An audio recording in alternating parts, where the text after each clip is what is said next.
Di sebuah pulau terpencil yang jauh dari peradaban, seorang lelaki tua berusia 80 tahun duduk di tepi pantai. Angin laut berhembus lembut, dan langit cerah membentang di atasnya, seolah-olah menyaksikan keheningan alam yang seolah-olah tak pernah terusik oleh waktu. Kakek tua itu, yang akrab disapa Kakek Sugi, adalah sosok yang sudah lama hidup berdampingan dengan laut.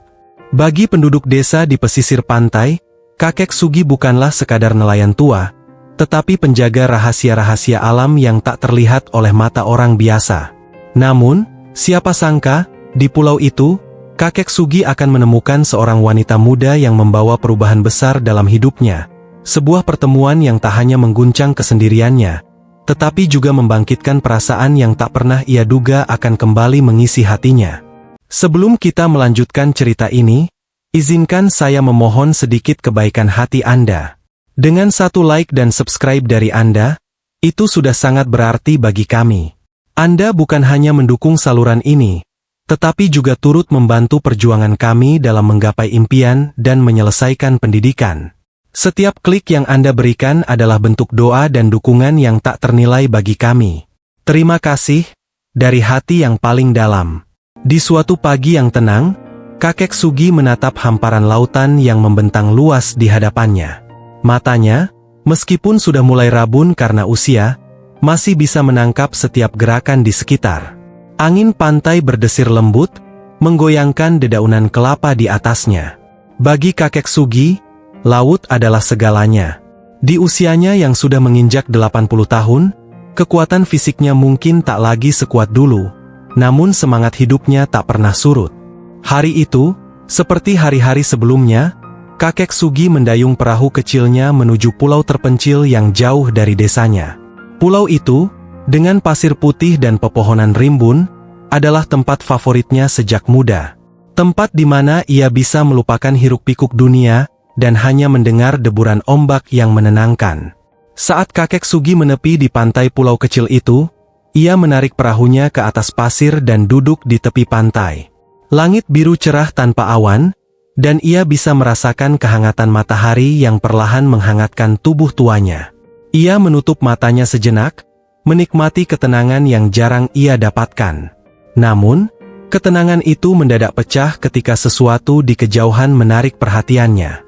Di antara ombak yang tenang, ada sebuah benda yang terombang-ambing di permukaan air. Awalnya, Kakek Sugi mengira itu hanya sebatang kayu atau sampah laut yang hanyut terbawa arus. Namun, saat diperhatikan lebih dekat, hatinya berdegup kencang. Itu bukan kayu, itu tubuh manusia. Dengan cepat, Kakek Sugi berdiri, meskipun tubuh tuanya terasa berat. Ia berlari menuju tepi air, rasa cemas menyelimutinya. Setibanya di sana, ia melihat lebih jelas. Seorang wanita muda terbaring tak sadarkan diri di permukaan air, rambut panjangnya basah terurai, wajahnya pucat dan lemah.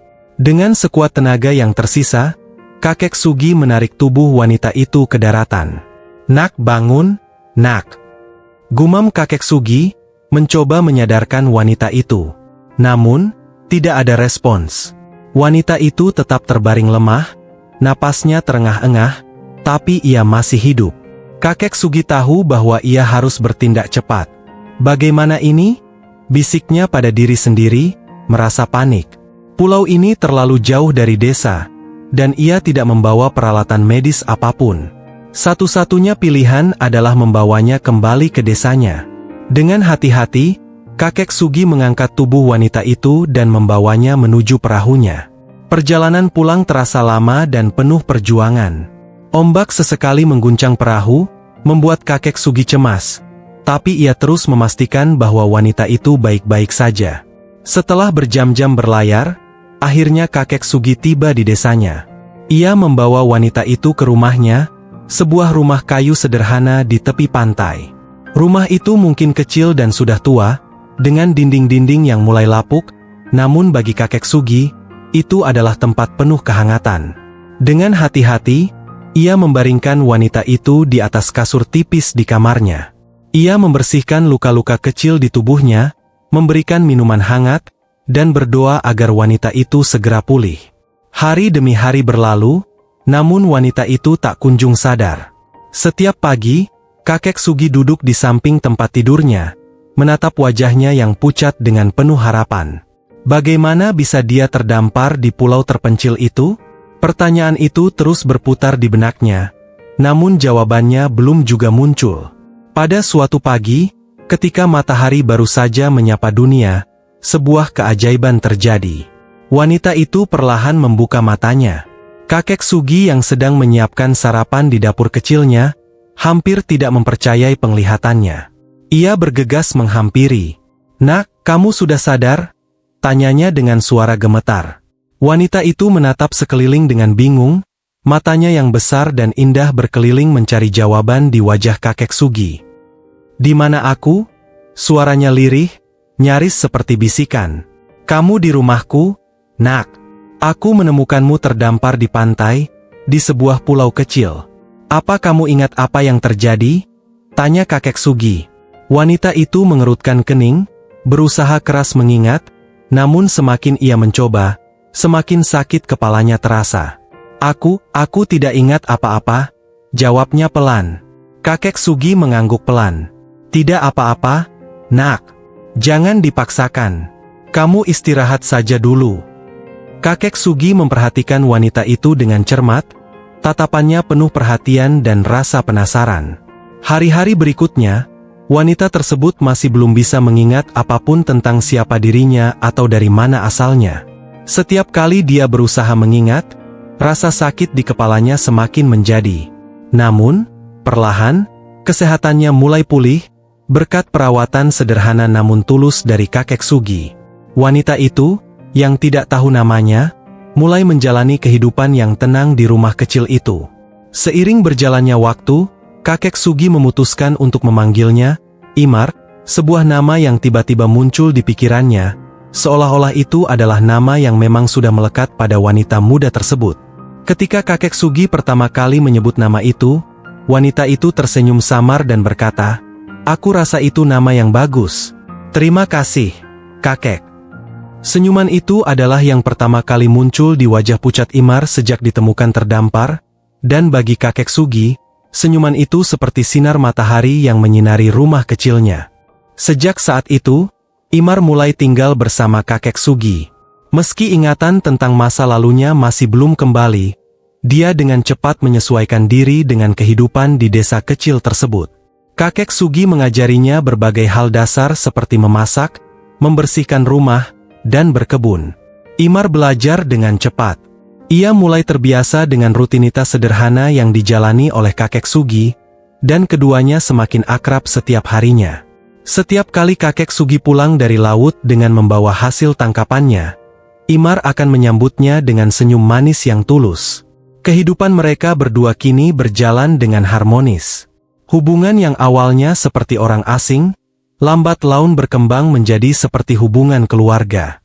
Kakek Sugi sering merasa bahwa ia akhirnya menemukan seorang anak perempuan yang selama ini tidak pernah ia miliki. Begitu pula dengan Imar, yang mulai melihat kakek Sugi sebagai sosok ayah yang selalu melindunginya dan memberinya tempat berlindung. Namun, ada sesuatu yang lebih dari sekadar ikatan keluarga di antara mereka. Perasaan yang lebih dalam, lebih hangat, dan lebih rumit mulai tumbuh di dalam hati keduanya. Imar dengan kepribadiannya yang ceria dan penuh perhatian membawa kehangatan ke dalam hidup kakek Sugi. Setiap senyuman, setiap tawa, dan setiap gerakan lembutnya membuat hati kakek Sugi berdebar. Ia tahu bahwa perasaan itu tidak seharusnya muncul, namun ia tak bisa membohongi hatinya sendiri. Kakek Sugi merasa seperti waktu berhenti ketika melihat Imar. Di satu sisi, kakek Sugi tahu bahwa usianya sudah sangat tua, dan tubuhnya tak lagi sekuat dulu.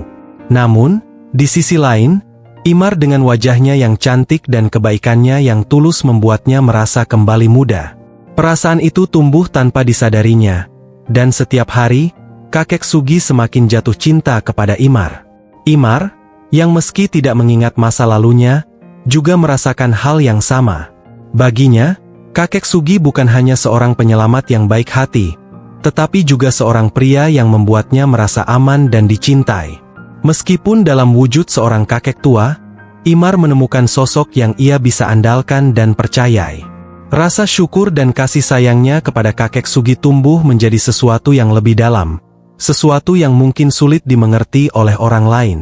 Pada suatu malam, saat bulan purnama bersinar terang dan bintang-bintang memenuhi langit malam, kakek Sugi dan Imar duduk di depan rumah kecil mereka. Mereka berbincang-bincang tentang banyak hal, seperti yang biasa mereka lakukan. Namun malam itu, suasananya berbeda.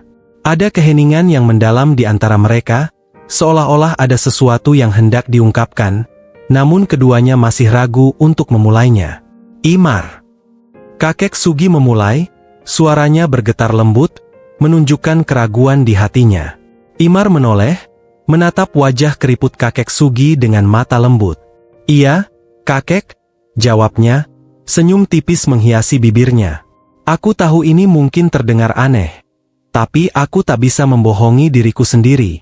Aku merasa bahwa perasaan yang tumbuh di hatiku bukan lagi sekadar rasa sayang seperti seorang ayah kepada anaknya. Aku mencintaimu, Imar. Dan aku tahu bahwa aku tak seharusnya merasa seperti ini. Aku sudah terlalu tua, sementara kamu masih muda dan cantik." Imar terdiam sejenak, menatap kakek Sugi dengan tatapan lembut.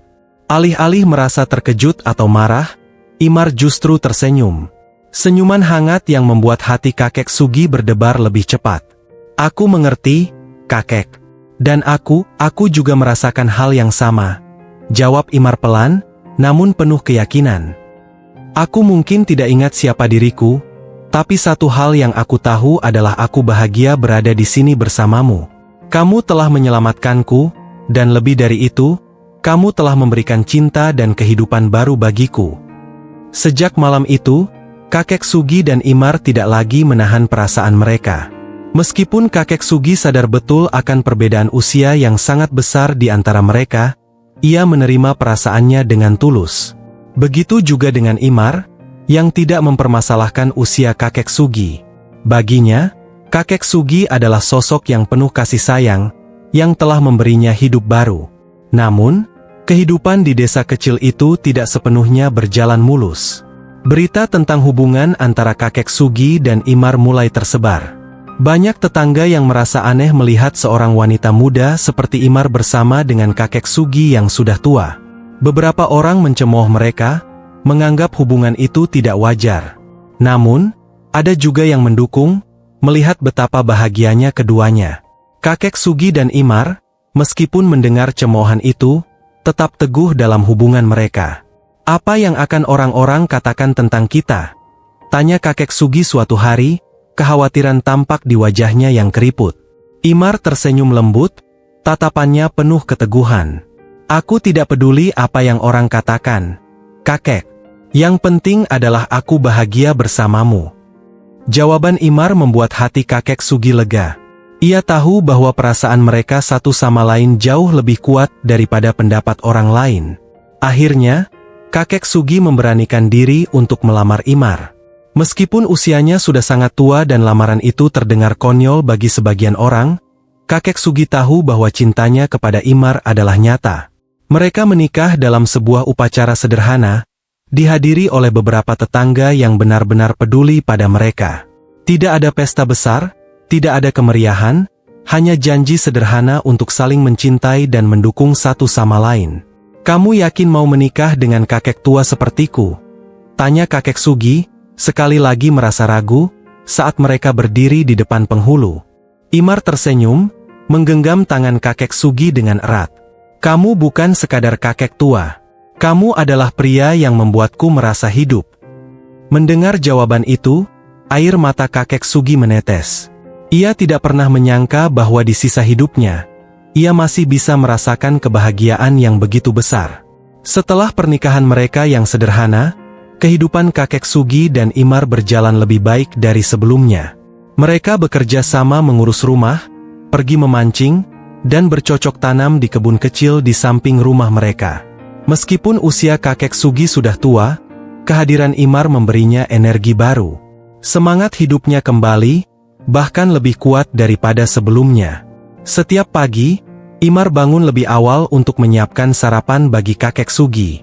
Ketika kakek Sugi pergi melaut, Imar mengurus kebun kecil mereka yang ditanami sayuran.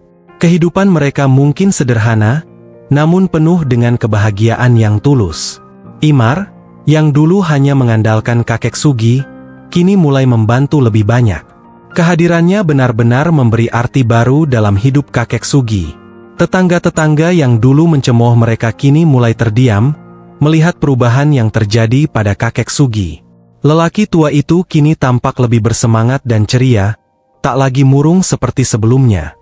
Banyak yang mulai berpikir bahwa kebahagiaan sejati memang tak bisa diukur dari usia atau pendapat orang lain, melainkan dari cinta yang tulus dan saling melengkapi. Namun, kebahagiaan kakek Sugi dan Imar tidak berhenti di situ. Suatu hari, Imar mulai merasakan sesuatu yang berbeda dalam tubuhnya. Ia merasa mual, lelah, dan mulai merasakan perubahan yang tak biasa. Kekhawatiran mulai muncul di hatinya, dan ia memutuskan untuk mengunjungi dokter desa untuk memeriksakan diri.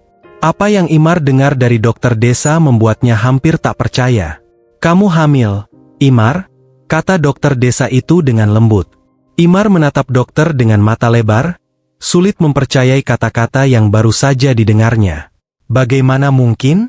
Kakek Sugi sudah berusia lanjut, dan ia sendiri tak pernah membayangkan akan memiliki anak dalam keadaan seperti ini.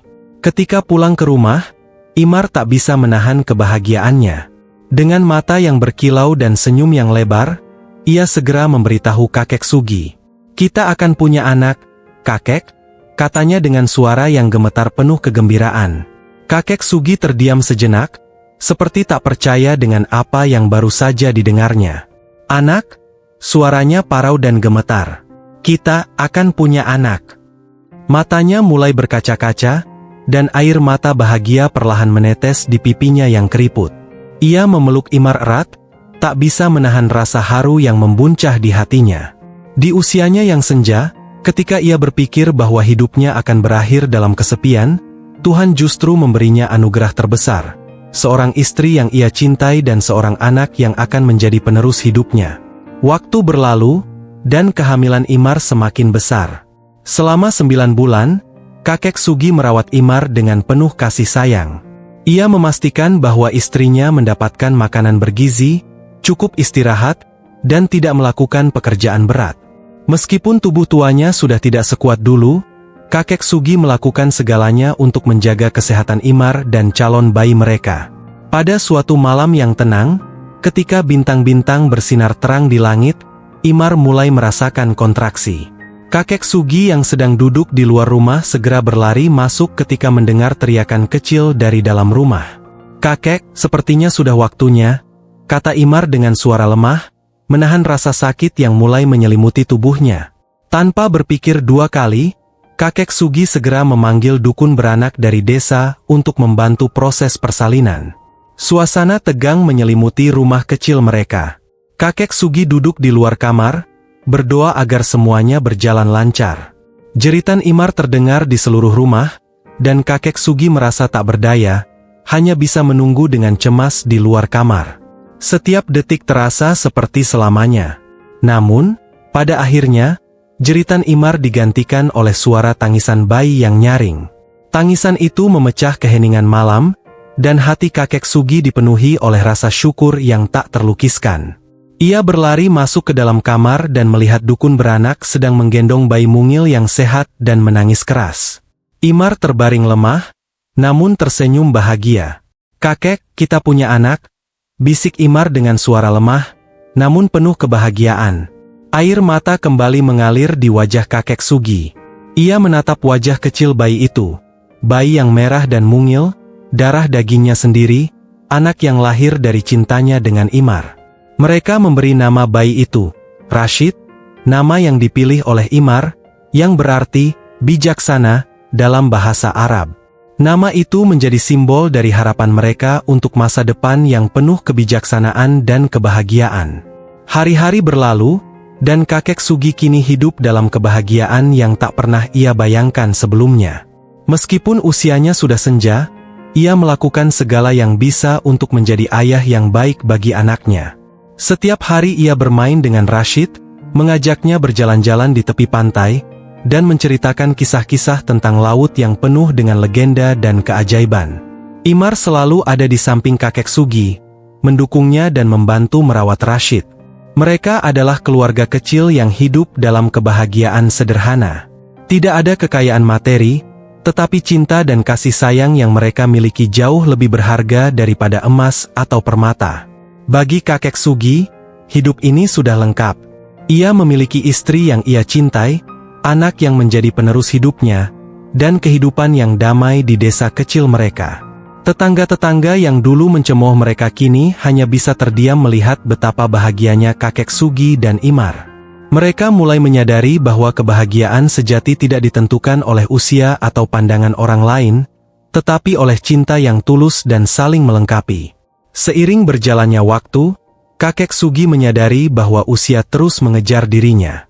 Tubuhnya semakin lemah, dan tenaga yang dulu ia miliki untuk melaut kini perlahan hilang. Namun, meskipun tubuhnya menua, hatinya selalu merasa muda. Cinta yang ia miliki untuk Imar dan Rashid membuatnya merasa hidup kembali. Setiap hari yang ia habiskan bersama mereka adalah anugerah dari Tuhan yang tak terhingga. Imar juga merasakan hal yang sama. Meskipun kehidupan mereka mungkin sederhana, tetapi kebahagiaan yang mereka rasakan jauh lebih besar daripada yang bisa dibayangkan oleh siapapun. Imar menyadari bahwa cintanya kepada kakek Sugi bukan hanya karena pria itu telah menyelamatkannya dari laut, tetapi juga karena kakek Sugi telah menyelamatkan jiwanya dari kesepian dan kebingungan. Imar mungkin tidak pernah mengingat masa lalunya, tetapi baginya, masa lalu itu tak lagi penting. Yang terpenting adalah masa kini dan masa depan yang ia miliki bersama kakek Sugi dan Rashid. Bersama mereka, ia menemukan arti dari cinta yang sejati, cinta yang tak terikat oleh usia atau kondisi, tetapi cinta yang tumbuh dari kebersamaan, kesetiaan, dan saling pengertian. Pada hari-hari terakhir hidupnya, kakek Sugi sering duduk di tepi pantai, menggendong Rashid di pangkuannya, sementara Imar duduk di sampingnya. Mereka menatap laut yang tak pernah berhenti bergerak. Laut yang telah mempertemukan mereka dan membawa mereka ke dalam kisah yang tak pernah mereka duga sebelumnya. Laut itu kini menjadi saksi bisu dari cinta mereka yang abadi.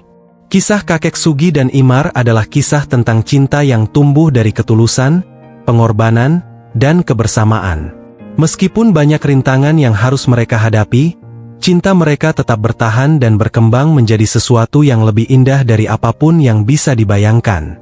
Kebahagiaan sejati memang tidak datang dari materi atau penampilan luar, tetapi dari hubungan yang dibangun dengan kasih sayang dan saling pengertian. Meskipun kakek Sugi sudah meninggalkan dunia ini, cinta yang ia tanamkan di hati Imar dan Rashid akan terus hidup, seperti ombak laut yang tak pernah berhenti menghantam pantai. Dan setiap kali Imar menatap laut, ia selalu ingat hari itu, hari di mana seorang kakek tua yang baik hati menyelamatkannya dari laut dan memberinya hidup baru yang penuh cinta.